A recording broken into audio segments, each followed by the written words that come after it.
ஆண்டவராகிய இயேசு கிறிஸ்துவின் நாமத்தில் என் அன்பின் வாழ்த்துக்கள். இந்த காலை ஆராதனையில் உங்களை சந்திப்பதில் மகிழ்ச்சி அடைகிறேன். இன்றைக்கு நம்முடைய தியானத்திற்காக நாம் தெரிந்து கொள்கிற வேத வசனம் 1 சாமுவேலின் புஸ்தகம் 15ஆம் அதிகாரம். அதற்கு சாமுவேல், கர்த்தருடைய சத்தத்துக்கு கீழ்ப்படுகிறதை பார்க்கிலும் சர்வாங்க தகனங்களும் பலிகளும் கர்த்தருக்கு பிரியமாய் இருக்குமோ? பலியை பார்க்கிலும் கீழ்ப்படிதலும் ஆட்டுக்கடாக்களின் நிலத்தை பார்க்கிலும் செவி கொடுத்தலும் உத்தமம். சாமுவேல் தீர்க்கதரிசியானவர் சவுலை பார்த்து ஒரு காரியத்தை சொல்லுகிறார். பலியை பார்க்கிலும் கீழ்ப்படிதல்.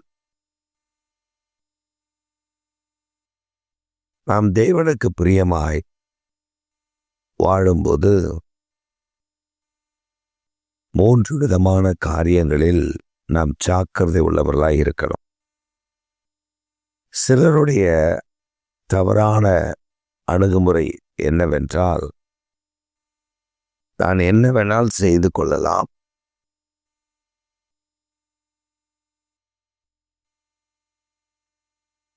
நான் எப்படி வேண்டுமானாலும் வாழலாம், ஆனால் நான் ஆண்டவருக்கு காணிக்கை கொடுத்து விட்டால், அல்லது தசமபாகம் கொடுத்து விட்டால், அல்லது நான் பலி செலுத்தி விட்டால் அதை ஆண்டவர் அங்கீகரித்துக் கொள்ளுவார் என்று ஒரு தவறான எண்ணம் கொண்டு சில காரியங்களை செய்கிறதை பார்க்க முடிகிறது.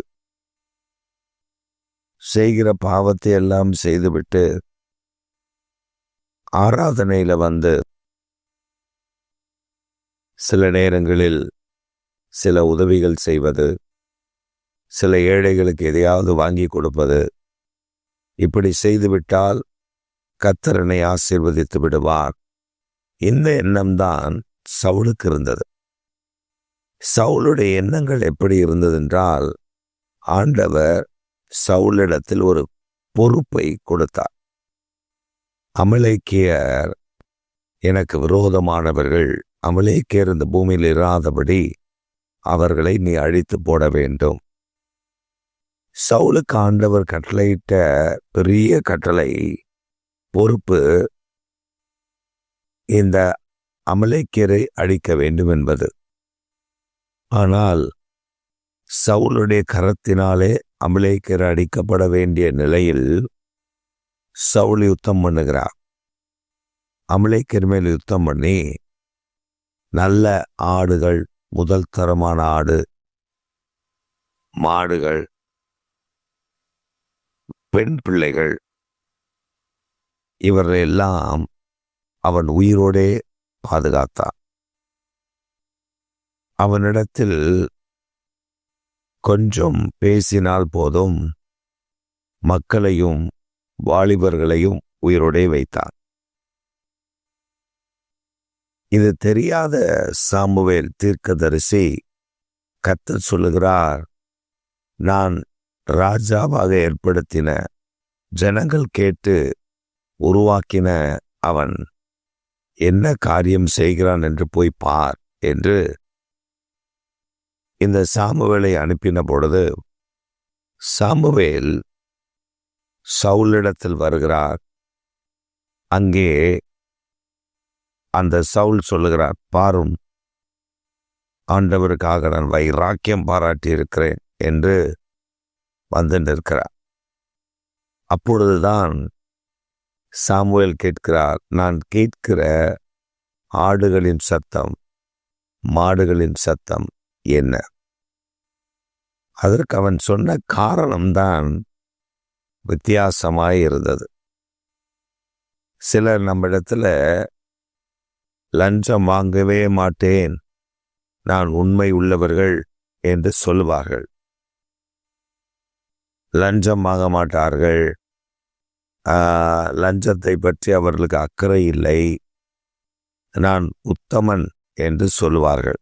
ஆனால் அப்படிப்பட்ட மனிதர்களை நீங்கள் கவனித்து பார்த்தால், இந்த சவுல் செய்ததைப் போலதான் முதல் தரமான ஆடு, முதல் தரமான மாடு அங்கே இருக்கும். அப்படின்னா என்ன? நல்ல ஸ்வீட்ஸ்.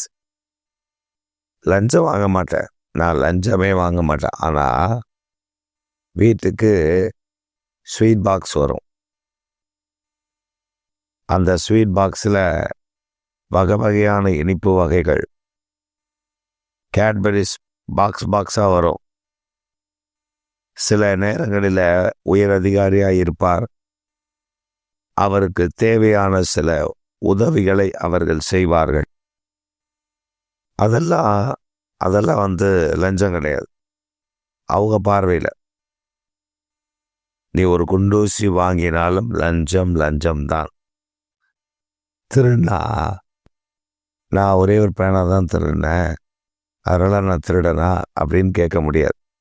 சின்ன திருட்டோ பெரிய திருட்டோ அவன் திருடன். அப்படிதான் உலகம் சொல்லும், அப்படிதான் உண்மை, அதுதான். அப்ப சவுலை போல சிலர் இது எதுக்காக அப்படின்னு கேட்டா, இது ஆண்டவருக்கு வேண்டும். எங்க ஆட்கள் எல்லாம் ஆண்டவருக்கு பலி செலுத்துவதற்காக முதல் தரமானதை கர்த்தருக்கு வைத்தார்கள். ஆண்டவர் சொன்னார் அதை முற்றிலும் அழித்து போட வேண்டும் என்று. ஆனால் இவனோ சொல்லுகிறான் அது ஆண்டவருக்கு வேண்டும் என்று நாங்கள் வைத்திருக்கிறோம். அப்பதான் சவுலை பார்த்து சாமுவேலுக்கு கடும் கோபம் வந்துவிட்டது. பலி ஆண்டவர் கேட்டாரா?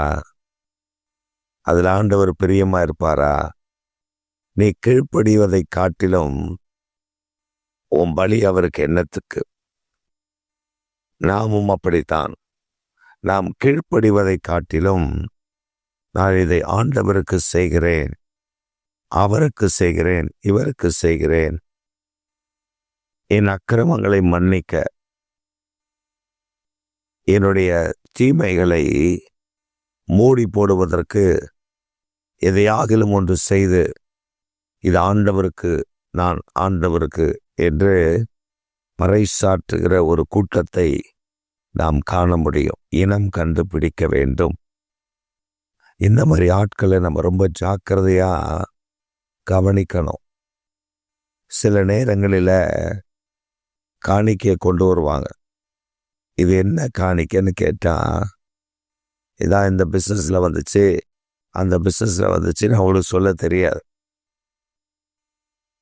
இது ஆண்டவருக்கு தான். இது என்ன காணிக்கை? தீமையான காணிக்கை வேண்டாம், அசுத்தமான காணிக்கை வேண்டாம், சாராய வியாபாரம் பண்ணி வருகிற காணிக்கை வேண்டாம். அது அருவருப்பு. அநேகருடைய வாழ்க்கையை அழித்து போட்ட அந்த பணம் ஆலயத்துக்குள் வேண்டாம்.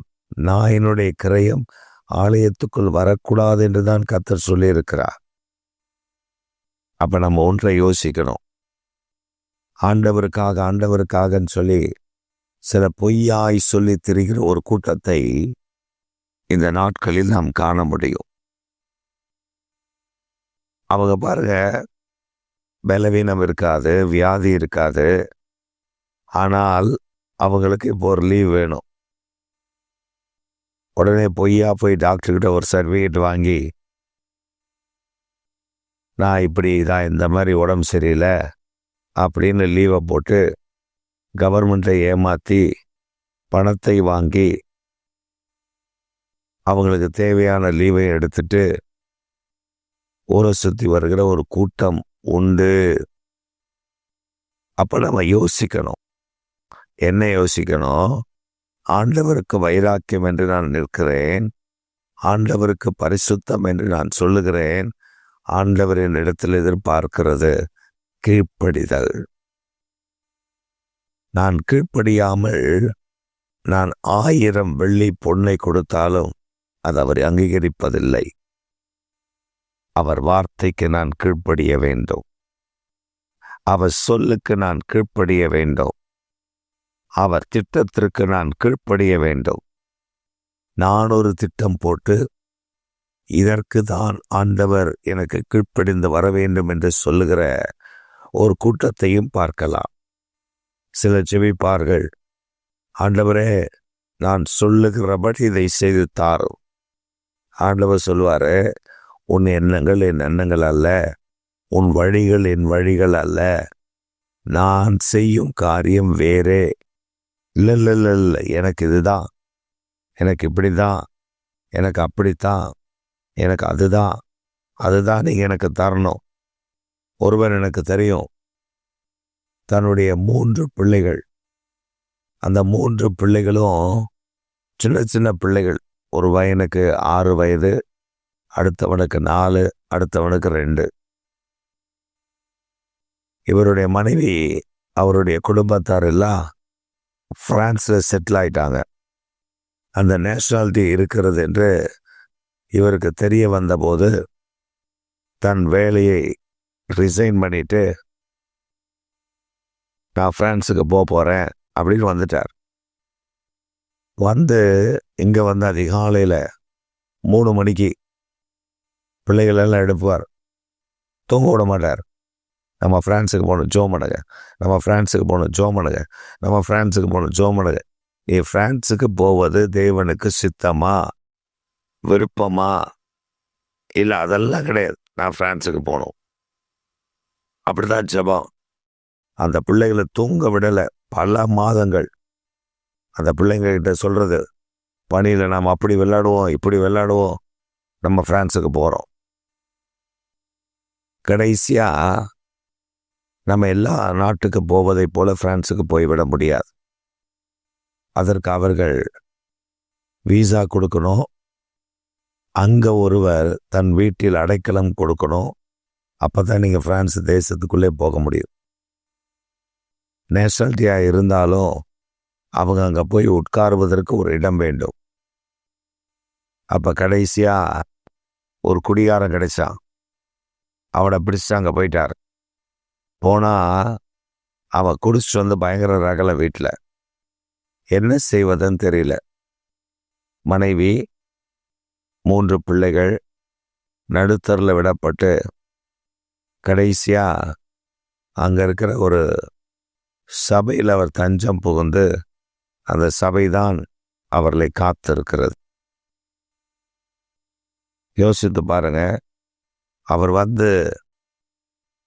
சொல்லும் பொழுது அவர் சொன்னார், என்னை மிகவும் வருத்தப்படுத்தி விட்டார்கள் என்று.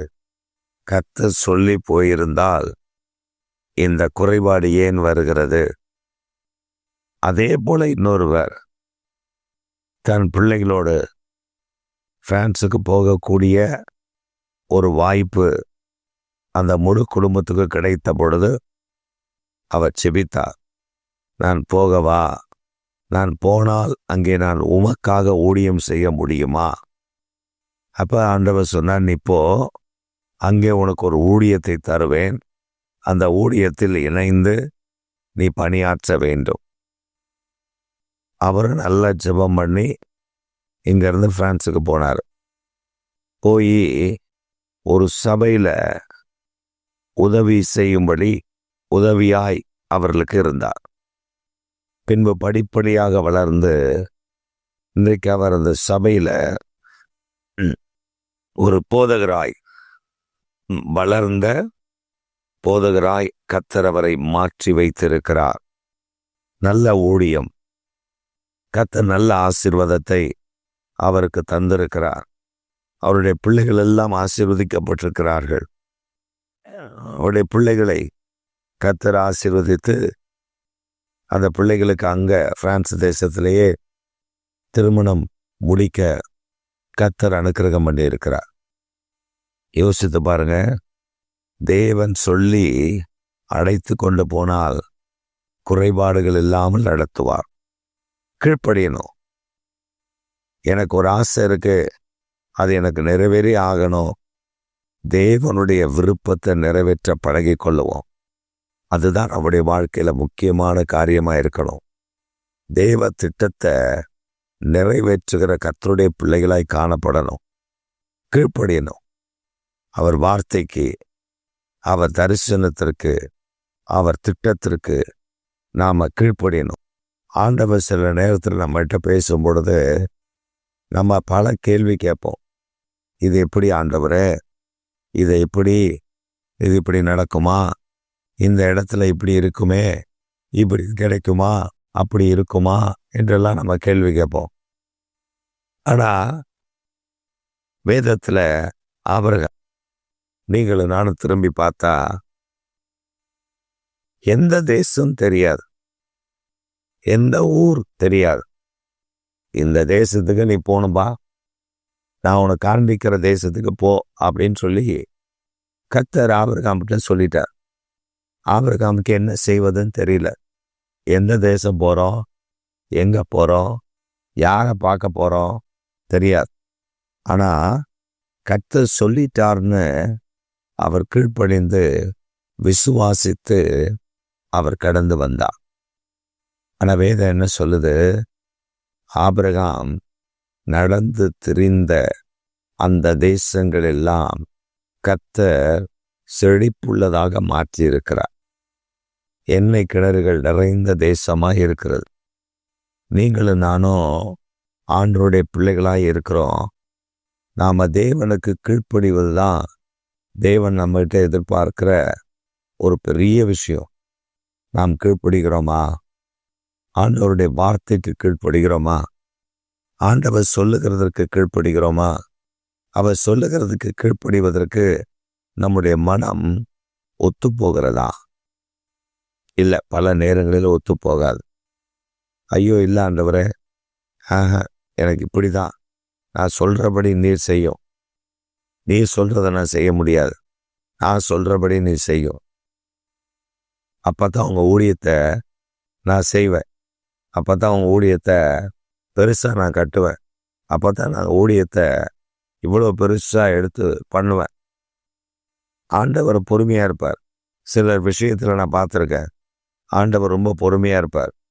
செய்டா தம்பி, இதை செய், அதை செய்யின்வார். எத்தனை அடி கொடுத்தாலும் அவன் திருந்த மாட்டான். சவுளை போல. சவுளுக்கு எத்தனை தான் நெருக்கடி வந்தாலும் ஆவியானவரே சவுளை விட்டு எடுக்கப்பட்டு பொல்லாத ஆவி அவனுக்கு கட்டளையிடப்பட்டாலும் அவன் திருந்தலை, மனம் திரும்பலை. அவனுடைய வாழ்வு அழிவை நோக்கி போச்சு. தேவ சத்தம் அவனுக்கு கிடைக்கல, தேவ சத்தத்தை கேட்க முடியல, தேவன் அவனோடு கூட பேச விரும்பலை. கடைசியாக குறி குறைக்கிறவர்கிட்ட போய் குறி கேட்டு அடுத்த நாள் யுத்தத்தில் அவன் மடிந்து போனான் என்று வேதம் சொல்லுகிறது. நீங்களும் நானும் தேவனுடைய பிள்ளைகள். அமலேக்கா அடிச்சு போடு அப்படின்னு சவுல்கிட்ட சொன்னதை அவன் கேட்காதனால சவுலை கொன்னவனே ஒரு அமலேக்கன் தான். அவன் அழைத்திருந்தா சவுலுக்கு இந்த நிலைமை வந்திருக்காது. கர்த்தருடைய வசனத்தை, கர்த்தருடைய வார்த்தைய கீழ்ப்படிதலோடு காணணும். அவ சொல்றதுக்கு நாம கீழ்ப்படியணும்.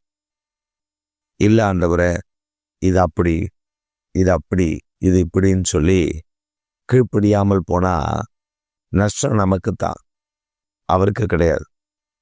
ஒரு சமயம் அமெரிக்க தேசத்துல ஒரு பிரபலமான நடிகை, ரொம்ப பிரபலமான நடிகை, அவள் தன்னுடைய நடிப்பை முடித்துவிட்டு தன் காரில்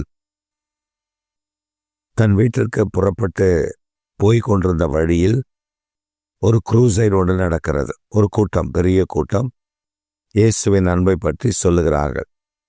அப்பொழுது அந்த நடிகை தன் டிரைவரிடத்தில் சொல்லுகிறார், அந்த மனிதன் என்ன சொல்லுகிறான் என்று பார்ப்போம் போ என்றால், அந்த மனிதனும் காரை கொண்டு போய் பின்பாக நிறுத்திவிட்டு அவள் காரிலே அமர்ந்திருந்தாள்.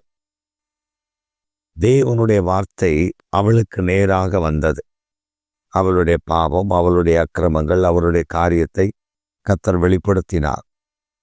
அவள் சொன்னார், இன்றைக்கு மனம் திரும்பு, இதுதான் ரட்சணிய நாள், மனம் திரும்பிவிடு என்று சொல்லி அவள் தன்னுடைய டைரி எடுத்தால் அதில் எழுதினார், not today Lord, tomorrow. Tomorrow I will save. I'll accept you, not today. என்று அவள் எழுதியிருந்தாள். ஆனால் கார் போகிற வழியில் அவள் வீட்டிற்கு போகவில்லை, மாறாக ஒரு விபத்தில் அவள் மடிந்து போனாள். அப்பொழுதுதான் அந்த அவளுடைய உடைமைகளை செக் பண்ணின பொழுதுதான் இந்த டைரியில கடைசியாக அவள் எழுதியிருந்தாள், Lord, not today, tomorrow I will accept you as my saviour. அதோடு முடிந்தது அவள் நிலை. கீழ்ப்படிதல் தான் உத்தமம். அதைத்தான் ஆண்டவர் விரும்புகிறார். நம்முடைய வாழ்க்கையில கீழ்ப்படியாமல் போய் பல நஷ்டங்களை அனுபவித்து இருக்கிறோம். கீழ்ப்படியாமல் போய் பல நஷ்டங்களை நாம் சுமந்திருக்கிறோம், கண்கூடாக பார்த்திருக்கிறோம். நாம் நஷ்டங்களை அனுபவிக்காதபடி கர்த்தருடைய கிருபையின் கரம் நம்மை காக்கும். அவர் வார்த்தைக்கு மாத்திரம் கீழ்ப்படிந்து பாருங்கள், அவர் செய்கிற அதிசயங்கள் ஆச்சரியமானவைகள். ஒரு சமயம் வால்பாறை பட்டணத்துல முடிஸ் என்ற ஒரு இடத்துல ஊழியத்தை முடித்துவிட்டு ராத்திரி ஒரு 12:30 மணிக்கு நாங்கள் சின்ன கல்லாறு என்கிற ஒரு இடத்திற்கு போக வேண்டும். அப்ப எங்களிடத்துல 2 இருசக்கர வாகனங்கள் இருக்கிறது. அந்த நாட்களில் இருசக்கர வாகனம் எல்லாம் பெருசு. அந்த 2 இருசக்கர வாகனத்திலேயும் 2 பேராக நாங்கள் இணைந்து அந்த சின்ன கல்லார் என்கிற இடத்துல இருக்கக்கூடிய ஒரு காஃபி எஸ்டேட், அந்த டீ ஃபேக்ட்ரிக்குள்ள டீ மேக்கருடைய வீட்டில் எங்களுக்கு அன்றைக்கு இரவு தங்குவதற்காக ஏற்பாடு செய்யப்பட்டிருந்தது.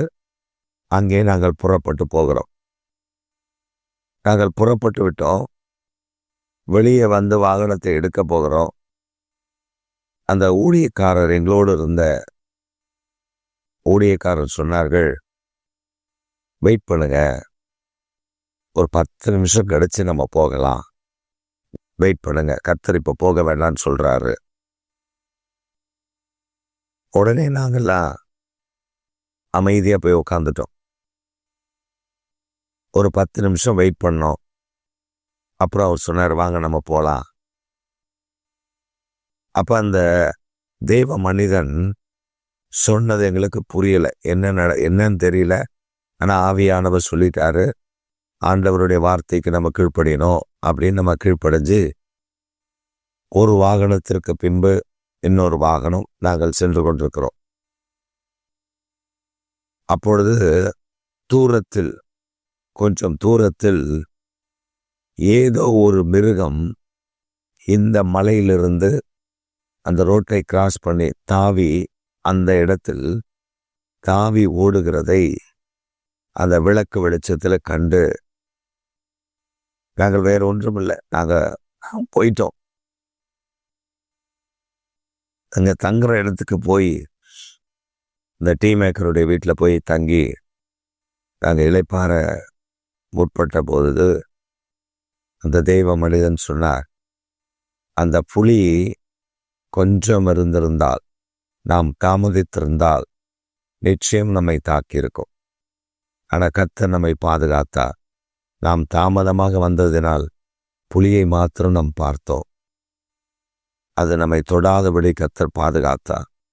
அன்று இரவு நாங்கள் இரவு முழுவதும் ஆண்டவருக்கு நன்றி சொல்லி நல்ல ஒரு சுபத்தை ஏறெடுக்க ஆண்டவர் அனுக்கிரகம் பண்ணினார். பிரியமான கர்த்தருடைய பிள்ளைகளே, தெய்வ ஜனமே, தேவனுடைய வார்த்தைக்கு கீழ்ப்படியுங்கள். நீங்கள் உத்தமர்களாய் விளங்கும்படி, உண்மையுள்ளவர்களாய் விளங்கும்படி அவர் வார்த்தைக்கு கீழ்ப்படியுங்கள்.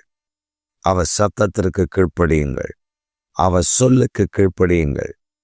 நீங்கள் உங்களுக்கு ஒரு திட்டத்தை வைத்து அதையல்ல, அவர் தருகிற திட்டம் 100% கர்த்தர் நமக்கு தருகிற திட்டத்தை நினைத்து அதில் நிலைத்திருங்கள். கர்த்தர் உங்களை கொண்டு பலத்த பெரிய கிரியைகளை செய்வார். எங்கள் சர்வ வல்லமுள்ள தெய்வமே, எங்கள் நித்திய பிதாவே, இந்த செய்தியை கேட்டுக்கொண்டிருக்கிற அருமையான கர்த்தருடைய பிள்ளைகள் ஒவ்வொரு மேலும் உம்முடைய கிருபையின் கரம் இறங்கி ஒவ்வொரு பிள்ளைகளை நீர் ஆசீர்வதித்தருளும்படி நாங்கள் செபிக்கிறோம். ஒருவேளை இந்த செய்தியை கேட்கிற அருமையான பிள்ளைகள் கீழ்ப்படியாமல் நஷ்டப்பட்டு அதிலிருந்து வெளியே வர வகை தெரியாமல் இருப்பார்களே. ஆனால் இன்றைக்கு அவருடைய கீழ்ப்படியாத தன்மையை மன்னித்து அவர்களை திரும்ப உயிர்ப்பித்து மீட்டு கொள்ள வேண்டுமென்று இயேசு கிறிஸ்துவின் நாமத்தில் நான் ஜெபிக்கிறேன். அவர்களை ஆசீர்வதித்து இழந்து போன ஆசீர்வாதங்கள், இழந்து போன நன்மைகள், இழந்து போன பலன், இழந்து போன சுகம், இழந்து போன ஆரோக்கியம், இழந்து போன சகல நன்மைகளையும் நீர் கொடுத்து அவர்களை ஆசீர்வதித்து வழிநடத்துவீராக என்று நாங்கள் ஜெபிக்கிறோம். ஆண்டவருடைய பலத்த பெரிய கிரியைகள் உண்டாகி உங்கள் நாமத்தை உயர்த்துங்க. இயேசு கிறிஸ்துவின் நாமத்தில் ஜெபிக்கிறோம் எங்கள் ஜீவனுள்ள நல்ல பிதாவே. ஆமேன், ஆமேன். என் ஆத்துமாவே கர்த்தரை ஸ்தோத்திரி, என் முழு உள்ளமே பரிசுத்த நாமத்தை ஸ்தோத்திரி. என் ஆத்துமாவே கர்த்தரை ஸ்தோத்திரி, கர்த்தர் செய்த சகல உபகாரங்களையும் மறவாதே. ஆமேன், ஆமேன்.